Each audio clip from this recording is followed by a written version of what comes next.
में जाना माना नाम एंथनी चेरकोरा हमारे साथ जुड़ रहे हैं बात करने के बारे में उनके बिजनेस से कारोबार और जो ट्रेंड्स वो देख रहे हैं। एंथनी, गुड मॉर्निंग और ईटी नाउ स्वदेश पे आपका बहुत बहुत स्वागत है।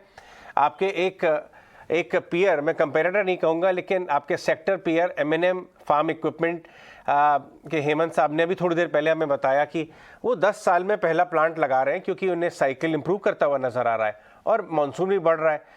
वीएसटी टिलर्स पे बाजार का क्या नजरिया बन रहा है आपका, एग्री मार्केट का? आप लोग कैसे तैयारी कर रहे हैं? बिल्कुल, नमस्कार। एंड बिल्कुल आपने सही कहा कि सेंटिमेंट्स बहुत पॉजिटिव है। मानसून का ज्योग्राफिक स्प्रेड हुआ है। हाउएवर अगला 2 हफ्ता बहुत क्रूशियल रहेगा क्योंकि कुछ स्टेट्स में अभी भी इंटेंसिटी ज्यादा बढ़ा नहीं है। सो जैसे उड़ीसा स्टेट है, वहाँ पे 40% प्रेसिपिटेशन अभी कम है। So next 2 weeks is going to be very critical for the monsoon. फिलहाल geographical spread is good and that is वो बहुत अच्छा पॉजिटिव सेंटिमेंट पैदा कर रहा है। But end of the day farmer के लिए सफिशिएंट रेनफॉल मिलना जरूरी है। So next 2 weeks will decide that. आप 3 मॉनसून देखेंगे तो आपके लिए तो खैर बहुत ही अच्छे रहे होंगे, लेकिन इस 3 मॉनसून में मैं इस मॉनसून का थोड़ा स्पेसिफिकली पूछना चाहता हूँ कि आपके प्रोडक्ट थोड़े महंगे हो गए या फिर जैसे पहले चल रहे थे भी वही दाम चल रहे हैं? फिलहाल इन्फ्लेशन के कारण प्राइस बढ़ाया है। सब कंपनियों ने बढ़ाया है। करीब अक्टूबर 20 से देखेंगे तो इंडस्ट्री में करीब 20% प्राइस इंक्रीज हुआ है। तो इसका इफेक्ट तो होगा ही। एंड फिलहाल इन्फ्लेशन अभी थोड़ा स्लो डाउन हुआ है और मॉडरेट हुआ है। Hopefully this continues, but situation बहुत वॉलेटाइल है। We are closely watching. बात बस आपसे और पूछनी, अभी आप और दाम बढ़ा सकते हैं? अभी चांसेस कितने और इसके दाम बढ़ने के, यानी कि प्राइस हाइक आप और ले सकते हैं क्या सर? अगर ले सकते हैं तो थोड़ा आइडिया दे पाएंगे कितना लेंगे आप? डेफिनेटली अभी फर्दर प्राइस पास ऑन की उम्मीद नहीं जा सकती है because we can't pass on any more price increases, especially small farm equipment sector में, जैसा पावर टिलर है, जहां पे small and marginal farmer is machines में डिपेंडेंट है। ट्रैक्टर सेगमेंट में थोड़ा बहुत प्राइस इंक्रीज फिलहाल हो सकता है। I think all the industry is closely watching, उसको देख रहे हैं।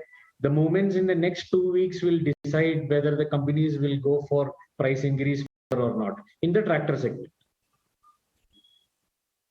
एब्सोल्युटली। एक और चीज़ मिस्टर एंथनी जी आपसे समझना चाहेंगे, क्योंकि आपके जो कमेंट्री भी आई, जो एक फॉरवर्ड लुकिंग अप्रोच में आपने FY25 तक अपना जो डाइवर्सिफाइड जो फार्म बिजनेस है उसमें लगभग 3000 करोड़ प्लस का एक ग्लोबल ब्रांड बनाने का जो लक्ष्य रखा है, तो जाहिर तौर पर आपको अपने डिस्ट्रीब्यूशन पर, अपने डिस्ट्रीब्यूशन नेटवर्क पर, ब्रांड इक्विटी बढ़ाने पर जोर देना होगा। तो डिस्ट्रीब्यूशन नेटवर्क के लिए आप और क्या क्या ग्रोथ ड्राइवर देख रहे हैं? किस तरह से आप देख रहे हैं कि आपका नेटवर्क बढ़ेगा? बिल्कुल, हमने जो विजन आगे रखा है, फर्स्ट एंड फॉरमोस्ट कंपनी को एक ग्रोथ की दिशा में लेने वाले एक विजन हमने रखा था। And in the last 2 years that objective has been achieve. Even जो कोविड के कारण जो प्रॉब्लम्स हुआ सप्लाई चेन में, कंजम्पशन में, डिमांड में, डिसरप्शन में, डिस्पाइट दैट कंपनी का ग्रोथ अच्छा हुआ in the last 2 years। And going forward with normalcy returning, हम और एक्सेलरेट कर सकते हैं। तो उसके लिए हम चैनल बढ़ा रहे हैं, both domestic as well as globally. पिछले साल हमने काफी अच्छा ग्रोथ यूरोप में ट्रैक्टर सेल में लिया है, अफ्रीका में एंट्री किया है, जो ईस्टर्न यूरोप में हमारा प्रेजेंस नहीं था वो भी शुरू किया है।